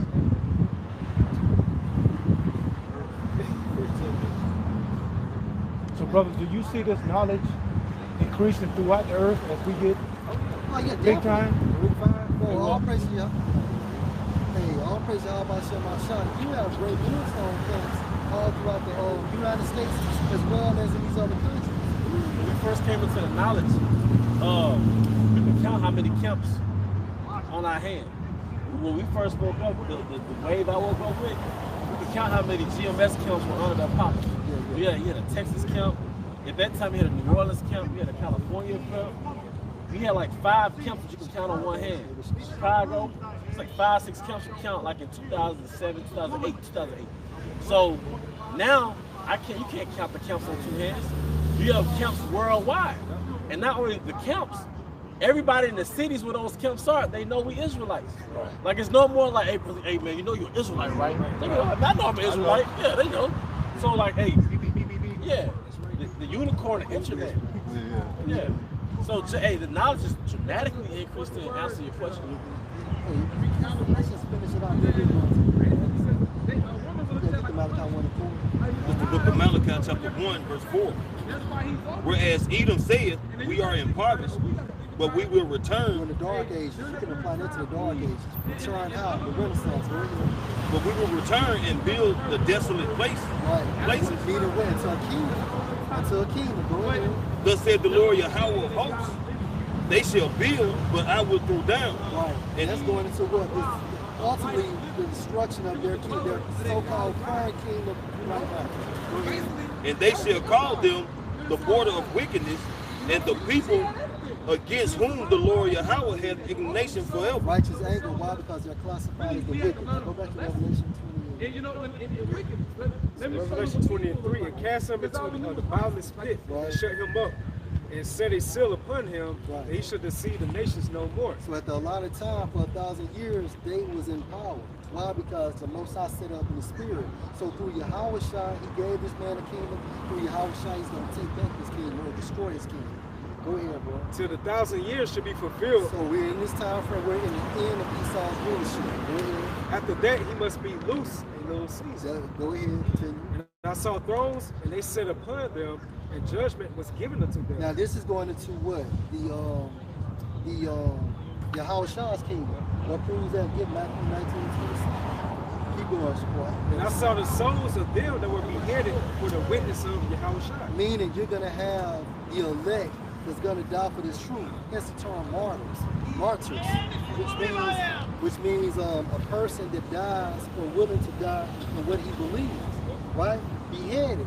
What's going to do that? The instrument is called what? The guillotine. When you go into that term beheaded, a definition is when your head is chopped off by an axe. That's the modern day guillotine. This prophecy didn't happen during the ancient time 2,000 years ago. How do you know? Because they associate the mark with this prophecy. So it's not talking about when the prophets were beheaded. No, it's talking about the present time that we're coming to. Go ahead. And for the word of the Heavenly Father Yahweh, right, and which shall not worship the beast. Worship going into your participation within this system. Your belief system is going to lead you to what? Receiving Revelation 14, 16, and 17. If Yahweh shall not shine not with you. Go ahead. Neither his image. Right, the image is talking about what? His system. And this current system is based on what? The pagan Rome Empire. And the pagan Rome Empire system goes back to the worship of philosophies regarding Ham. All that shit goes back to Ham. Satanism goes back to Ham. Right. That's why it's known as the image of the beast. That's right. So it's patterned after ancient Rome, the ways of America. I'd like to make a quick point, because some will argue that there's not Jake in West Africa. It's mostly Jake in West Africa. Then you go into West Africa, they into like hoodoo or whatever, voodoo. They into something called the Hand too, which is another form of Santeria, right? Or what they call Palo, Cubans, and it gets into the Yoruba tribe, Jake. Now they used to practice that, like a lot of that, and they're from the West Coast of Africa. Well, the reason why I brought that out because it tells you in the scriptures, roughly paraphrasing, that Jake practiced the traditions of the people that the Most High sent them to. So the cultures that the places where the Most High sent us to serve captivity, we picked up on their religion. So when we penetrated Africa, best believe our people picked up on their customs. So these are Israelites practicing Hamite customs. That's the only point I wanted to make. Beautiful, bro. So our scripture said that you was once Gentiles? Yep, right. So back in Revelation 20 and 4, and it says, and I saw the souls of them that were beheaded for the witness of Yahweh. That's the elect. So yes, you're going to have the elect to die for this truth. However, the elect will not die because of the second death. So you're going to have the elect and the non-elect, as well as people from the other nations will be directed from the grave to basically be judged by that second death. That's in the book of John. Go ahead, bro. And for the word of the Heavenly Father Yahweh, which shall not worship the beast, neither his image, neither have received his mark upon their foreheads. Now the mark is talking about what the Quran is spoken of in Revelation 13 and 17. So at this time frame, the apostles 2,000 years ago did not know anything about the Quran. That's why the scripture said the mystery of iniquity. That's right. You know, it wasn't revealed at that time. It wasn't revealed. They didn't even know who the Edomites were. They didn't know the Romans were Esau back then. Go ahead, bro. Are in their hands, and they live and reign with Yahweh 1,000 years. Now see, bro, you see how Revelation 1 through, Revelation 21 through 3, it jumped. It went from what? We talk about ancient times, and then verse 4 is talking about this current time, as well as the kingdom of Yahweh. Those 1,000 years is going into the development stages of the kingdom. So the elect, the 144,000, will assist Yahweh in recreating the world. Setting up, just like going back into Genesis, the first chapter. That's why Yahweh told the elect that what he told the disciples, you have been with me from the beginning. When you go into Genesis, get Genesis the first chapter. When you go into Genesis the first chapter, that means a lot coming. Yeah. Genesis the first chapter, bro. And you got to piece up over here now, bro. From the beginning? Yeah. I just want to make a thing. This is Genesis 1 and 1. Get that. You good with me from the beginning? Go ahead. In the beginning, Elohim created the heaven and the earth. Not God.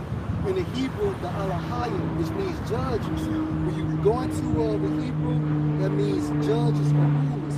Talk about Yahweh Shai and the elected angels. Going into what? The 144,000. Go ahead. In the beginning, now, what did it say again?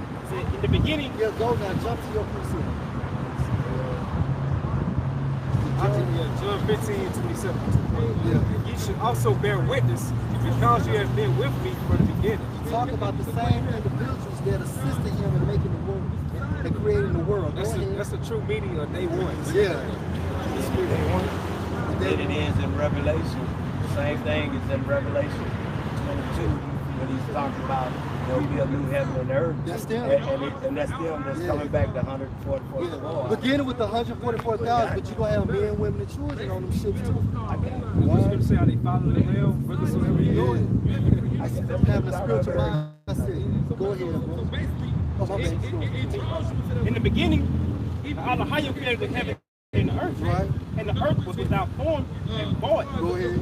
And darkness was upon the face of the deep. Go ahead. That's before they manipulated the elements. Going by the blueprint of the Most High. Go ahead. And the spirit was high, moved upon the face of the water. Now, when you go into that term, moved on the face of the water, that means what? That Yahweh Shai and the elected angels were in chariots, so-called UFOs. Because when you go into that term, moved in the Hebrew, the definition means hover. They were hovering around in them chariots and them father ships. So they was inside of the father ships. Well, your house was inside their father ships, or inside of individual chariots, right? The chariots, that technology has always been here. When you look up that term, move in the Hebrew again, it goes into hover. What hovers around? The chariots. Like a bumblebee will hover around a flower. It goes into Noah too, because they say they left the earth and they looked back upon the earth, so they had left the earth. Was it Noah? Yeah. No. Noah was like in an actual ark. Like these, like your house out.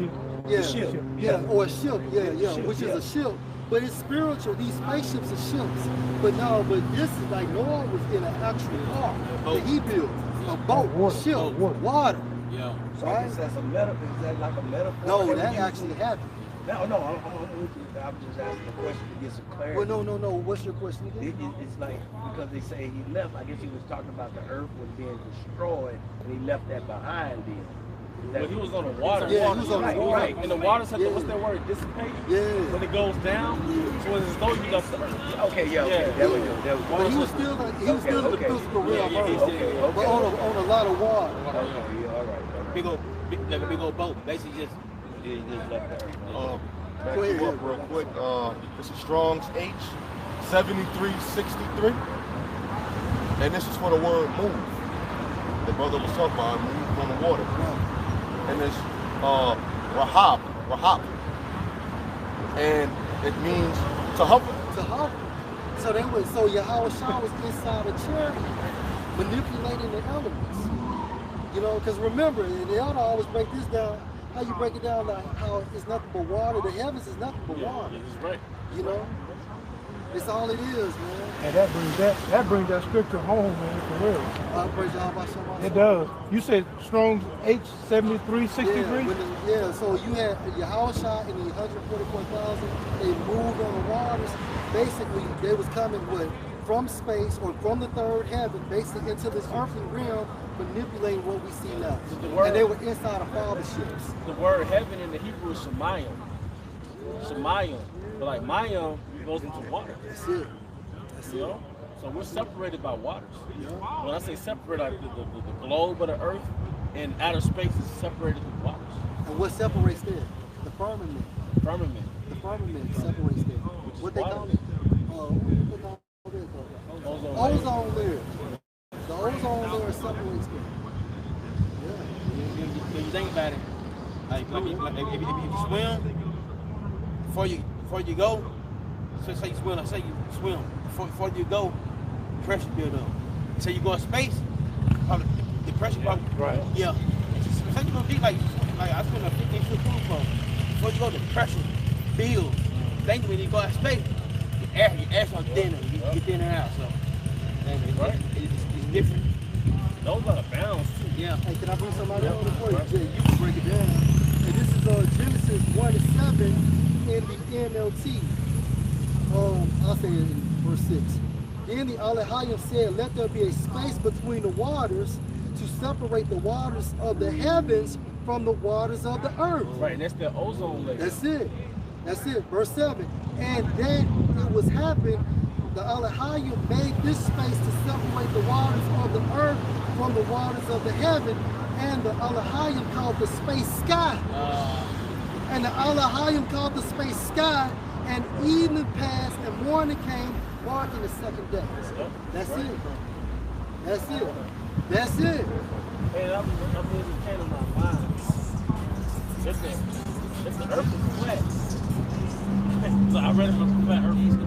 If the earth was flat, the Most High wouldn't have to separate. How would you separate the size of the earth? Like if the earth was flat, you understand what I'm saying? I understand that we need the sky on top of the earth. What about the size of the earth? So what separates? It doesn't make sense. It will make it a cube. They'll make it a cube.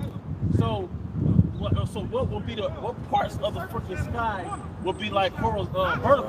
There have to be vertical sky. It don't make fucking sense, bro. So no, it only makes sense because it's a sphere. It's a sphere separated by water. That's why, like, if you go to let's say you in California, right? You won't go to China, right?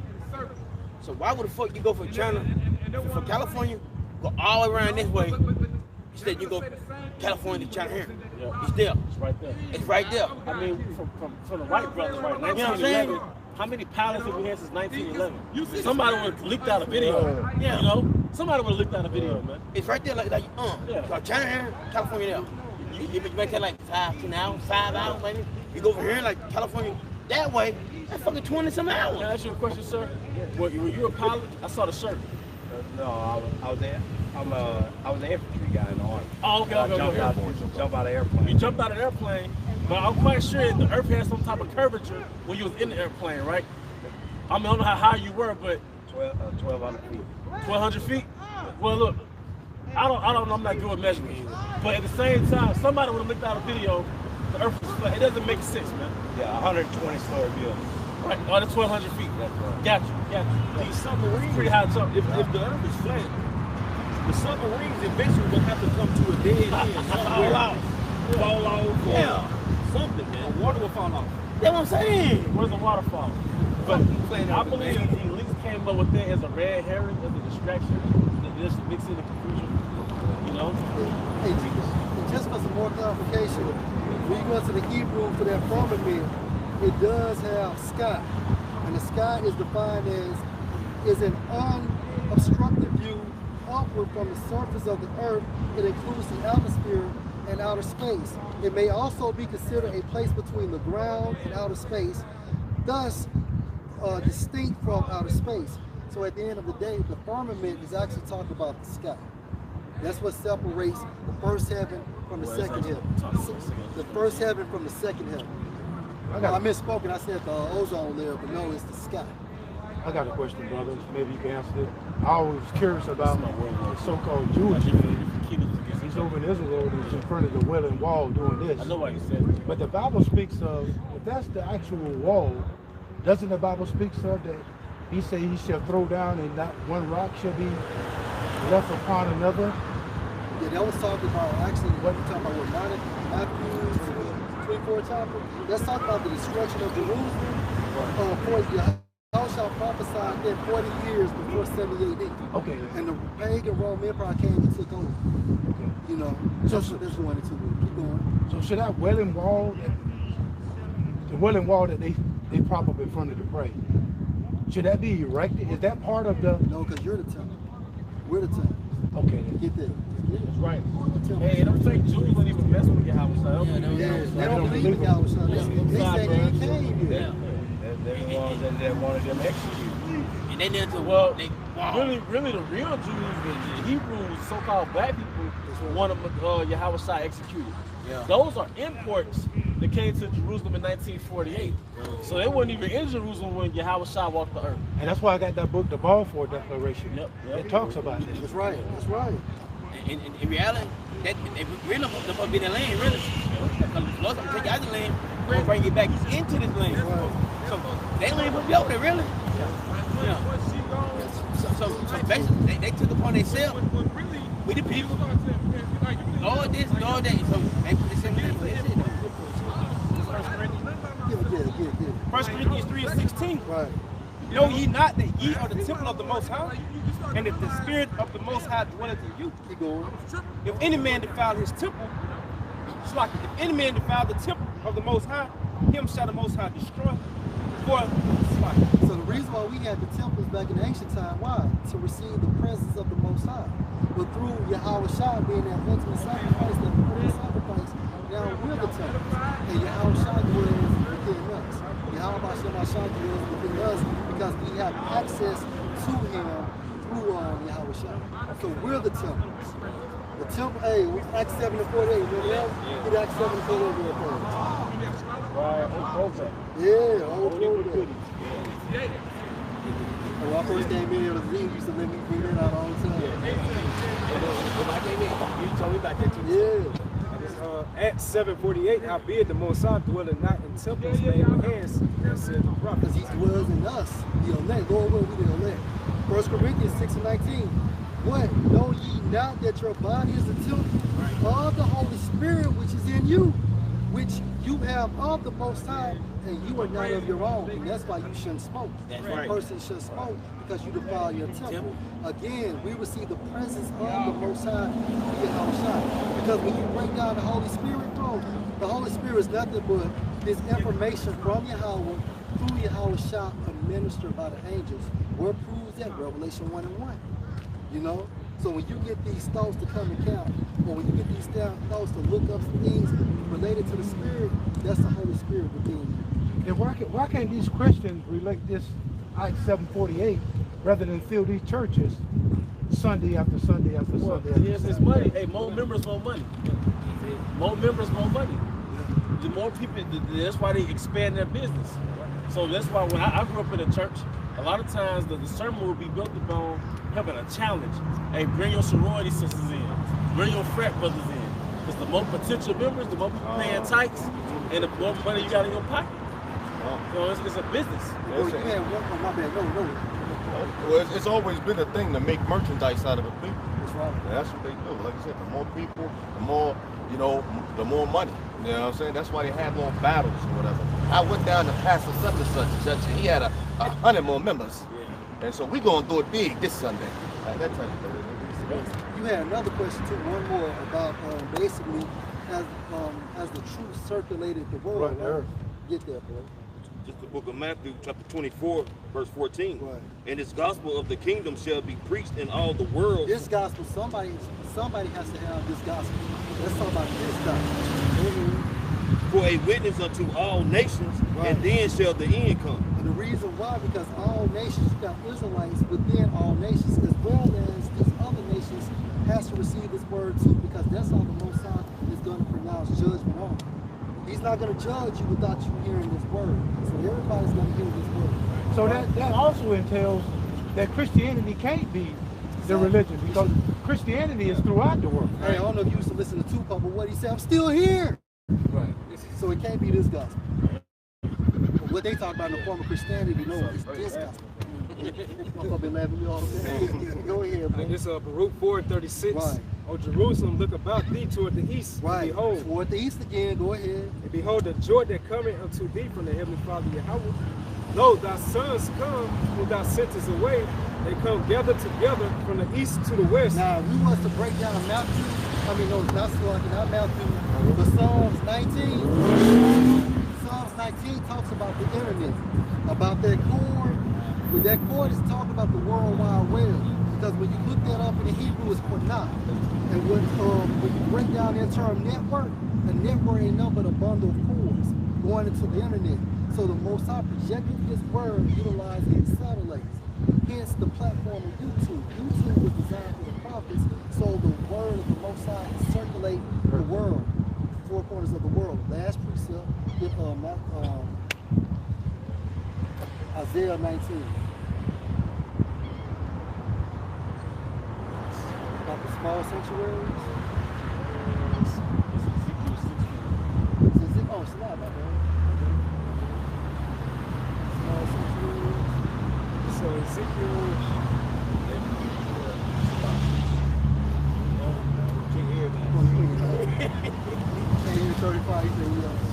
This is Ezekiel 11 and 16.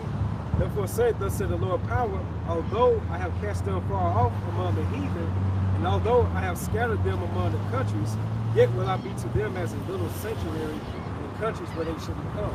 So this is a little sanctuary, bro. Altars. That's right. what makes it hey, get Isaiah 19. Hey, get Isaiah 19.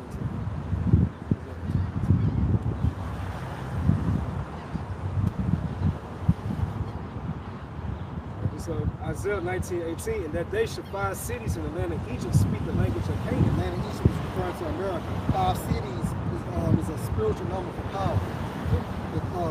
The language of Canaan, speaking in the Hebrew, and swear to the Lord of hosts, one should be called the city of destruction. That's it. So basically, because of these small sanctuaries, we upload videos onto YouTube, and those YouTube videos are presented throughout the 4 corners of the world. You know, beginning with the apostles of Great Millstone, trickling down. So yes, this gospel basically is circulating the 4 corners of the world. Personally, I think the elect has been received the word, but they haven't been activated yet. Because the scripture says once they're activated, then the end will come. So that's how we know. All right, and with that, we hope you brothers and sisters who are tuning in are edified. Once again, we want to give all honor and glory to Yahweh Ba'Shem Yahushai Ba'Shem Kamadash. double honors for our elder, apostles, elder, bishops, great millstone, rule well. Peace and blessings, health and wellness to the house of everything elect. A Bible ball. Shalom. Shalom.